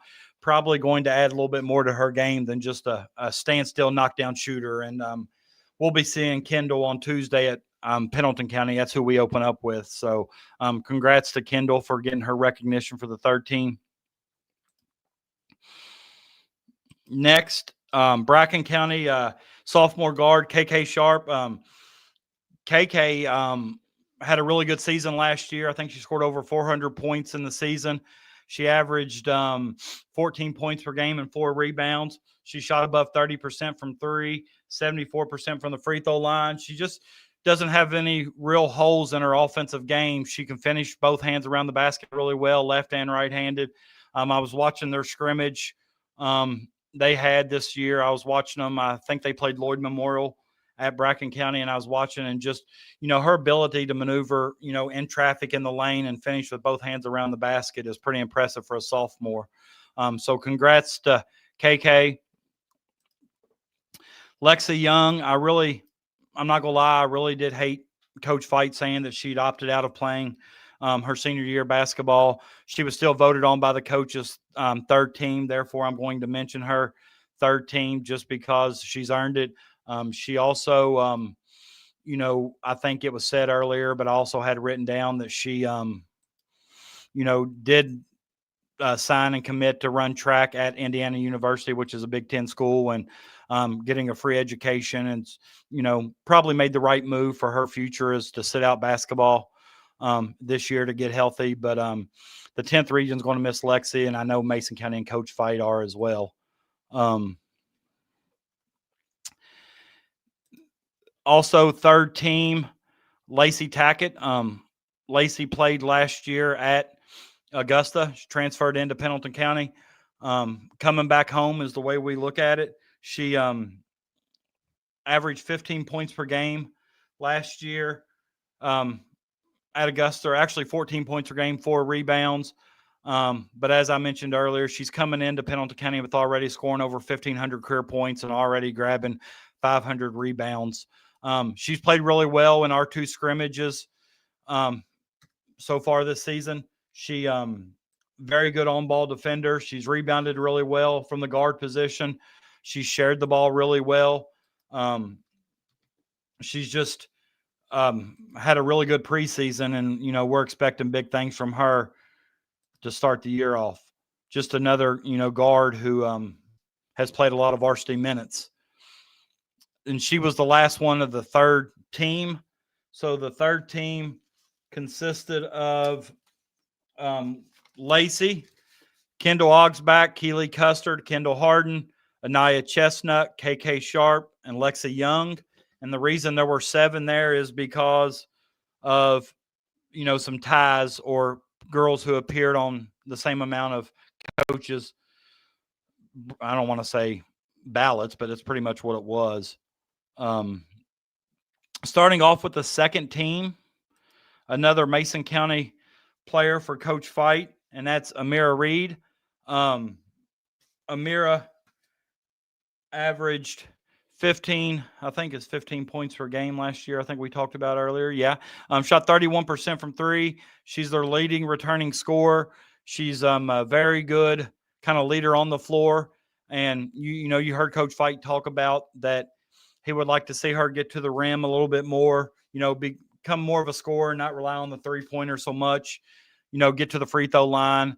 And when I watched, we actually scrimmaged, I think, Mason County twice this summer. And I know Amira, her game's evolved a lot from her, freshman, sophomore year till now. And she's definitely earned her spot on the second team all region. So congrats to Amira on the second team. Bailey Warner out of Montgomery County and Coach Jordan Perry.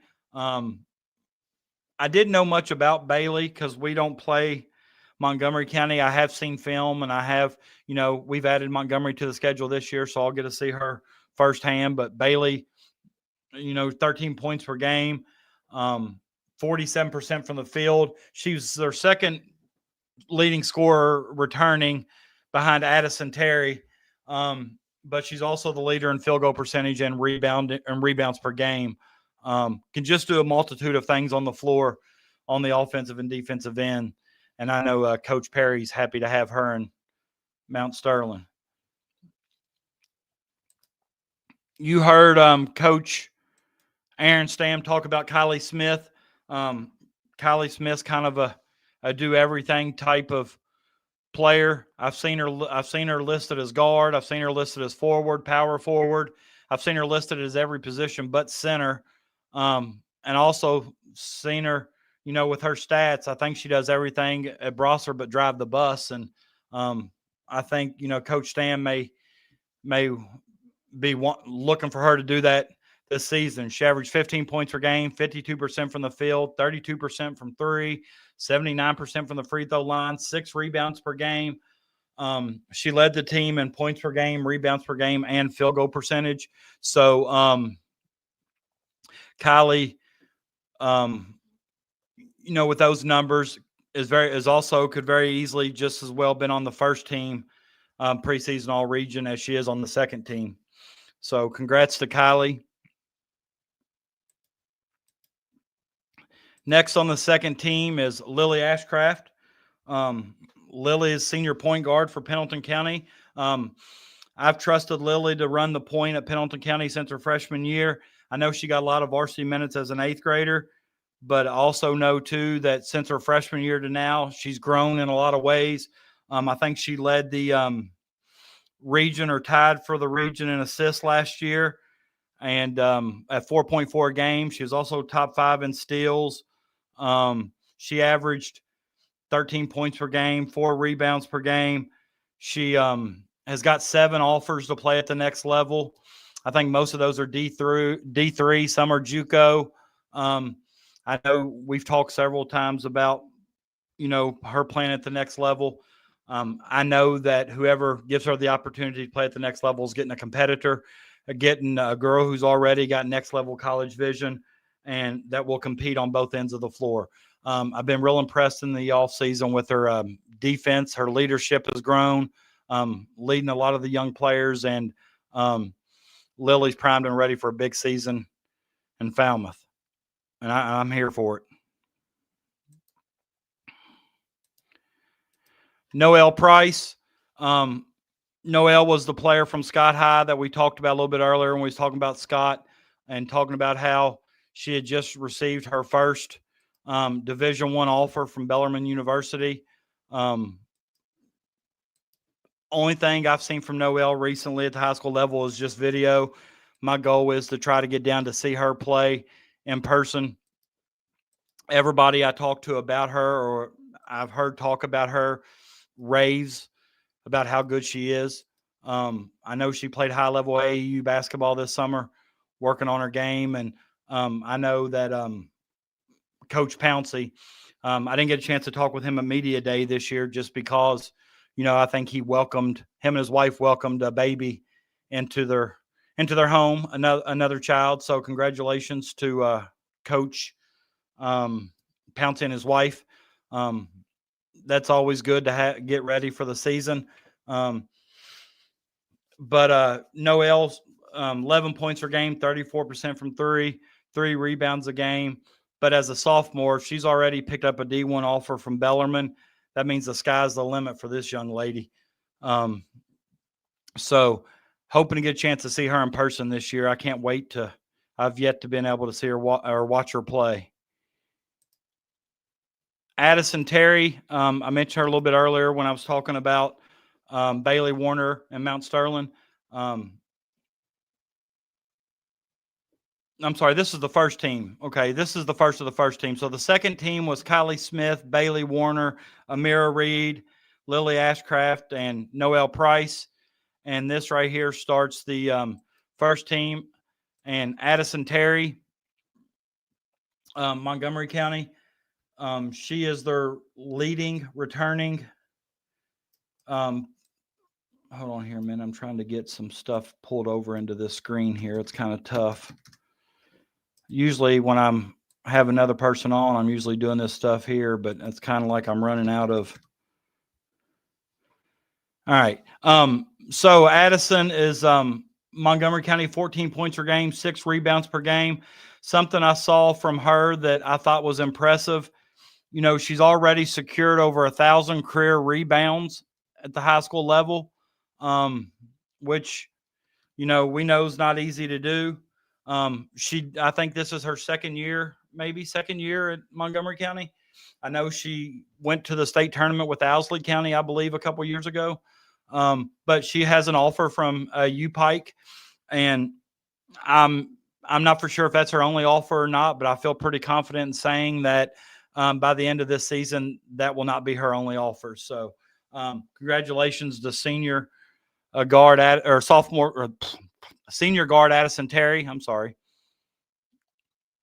I thought I could talk for hours on hours, but after so long, you kind of start fumbling over your words. And Campbell County senior Isabella Josaria. I have had the pleasure of coaching against this young lady. Shoots the ball extremely well from the perimeter. I think her game's evolved a lot from being just a shooter to an all-around type player. And what I mean by that is she averaged 8 rebounds per game last year, which I think was probably the leading rebounder on the team, and scored 15 points per game, which I know was the leading scorer. 35% from the three-point line, 72% from the free throw line. And she's already committed to play ball at the next level at Thomas More University. So Coach Steve Brown there from Brosser going to Thomas More is keeping this young lady here in his backyard. So congratulations to Izzy for already, committing before her senior season. I know it's always, get you a headache off your chest, is kind of get that commitment done before you start your senior year, so you don't have any concerns or anything to worry about. So congratulations to Izzy. Next is junior point guard Kennedy Stamper. I will say that, I've not listed these players in any certain order. So just because, Kennedy's been third up, that she's the third best player in the region, there's not been in any particular order at all. And I should have said that from the start, but it was the same way on the second and third teams as well. When they were sent to us, it was noted that they were in no particular order. So I just kind of went with the order they were sent to me as, and kind of made the graphics and went from there. But Kennedy Stamper, junior point guard, she's been in kind of had the keys to the car for several years in Winchester for Coach Robbie Graham. I watched her play at the state tournament last year, I believe it was, and just had an unbelievable run at the state tournament. Just a competitor on both ends of the floor, and just a fun player to watch. And, she's only a junior, but she's already committed to UC, the University of Cincinnati, which is a big-time commitment for a junior, for anybody, let alone just a junior point guard. But she averaged 12 points per game. She shoots 44% from the three-point line, 87% from the free throw line. She rebounds, 3 rebounds a game for a point guard. And I don't have the final stats, from Coach Murray for the season, but I'd say she probably ranked pretty high in assists and steals as well. I'd say, truth be told, with all the weapons that Kennedy has around her, I'd say she probably averaged 4 or 5 assists, per night. But, Kennedy Stamper, just to watch her play, she's on the floor after loose balls. She just plays hard, a competitor, and definitely worth the price of admission if you ever get a chance to watch, GRC play. It's always more fun to watch them play than it is to coach against them. And I think if you coach in the 10th region, you can relate. I haven't had the pleasure to coach against them, but I've talked to other coaches in the 10th that have, and they definitely test your mental and physical abilities every night. Next is Maggie Simons. Real familiar with Maggie. Also in our district with Nicholas County, the 38th district. She led the state in scoring last year at 30.4 points per game. Not only did she lead the state in scoring at 30 points per game, she also averaged a double-double last year and averaged over 11 rebounds per game. She shot 85% from the free throw line, and that's with 337 attempts. You want to know how you score 30 points per game? She scored 972 points in a season. All right. But 337 attempts at the free throw line is how you do that. And shooting 85%. I think one night in Carlisle last year when she scored like 49 against me, I think she shot more free throws than our entire team shot. Knows how to get to the line. She rebounds well on the offensive end. Just a good high school basketball player. Just a junior. Coach Martin's got to love having her. But Maggie recently, and I think it was probably last season, maybe this summer, I'm not sure. I just put recently because I wasn't for sure when, but Maggie got a D1 offer from Mercyhurst. It's a program I've heard of, but don't know a lot about. I doubt that ends up being Maggie's only offer collegiately. I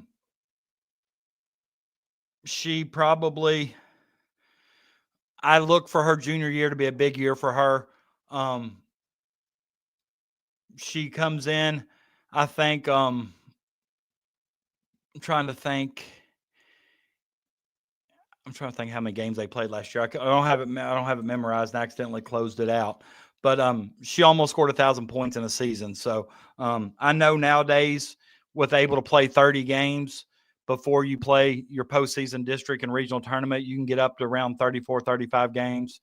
Back when I played, I'm talking about the Stone Age, back in 96, you could only play like 23 games in one tournament or something. So, but I look for her to score 1,000 points in this season alone. So,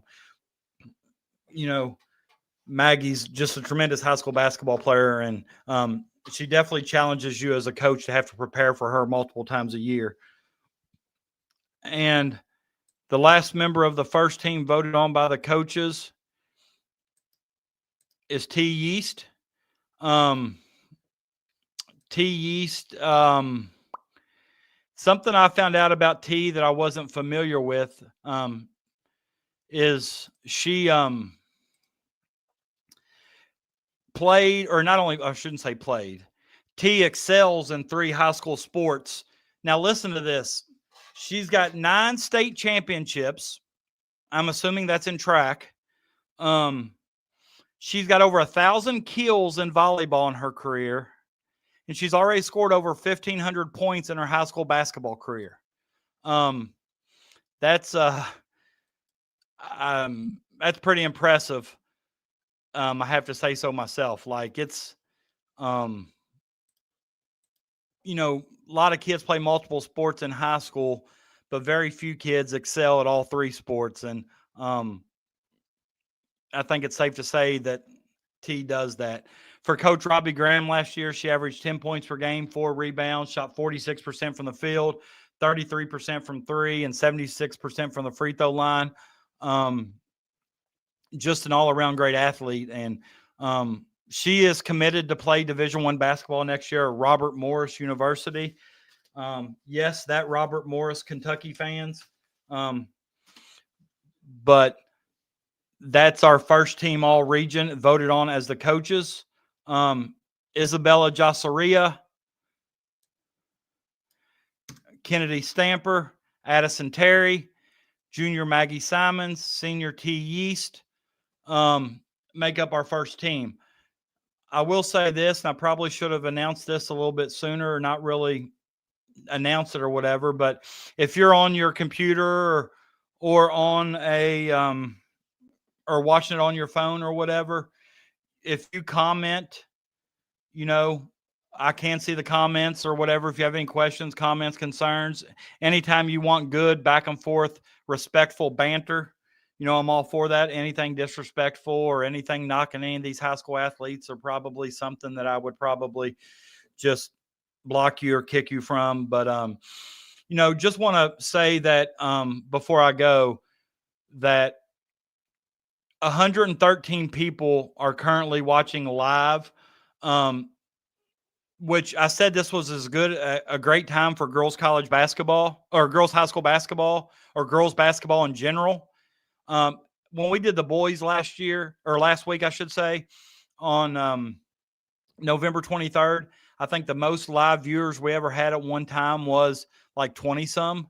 Now we've gotten over 200 and some views now, being a week later, but like we currently have 113, 112 live viewers right now. And I wish I could thank each of you individually, because with me just starting, this podcast, we took a year off last year just because, it was kind of hard to keep up with. And, the one thing me and Evan, neither one do is we don't do this podcast for the views or whatever. We do it to promote the teams, the coaches, the high school players who all deserve, to hear their name mentioned and to deserve the recognition they get.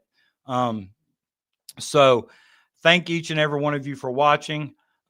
Sorry that I took up two hours of your time, but I have to say that it's been a fun 2 hours, and I've got to leave you with one last message before, in case you've forgotten. I don't know if you've forgotten or not, but listen to Michael Jordan, subscribe to the podcast, go to YouTube right now, find the channel, like it, and subscribe.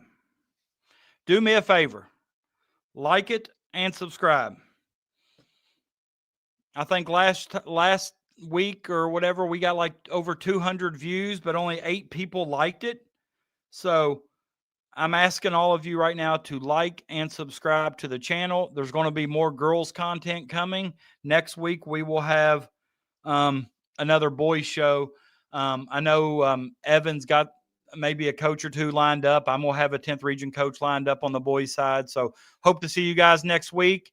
And as always, when it's cold outside, you come here with us and stay hot.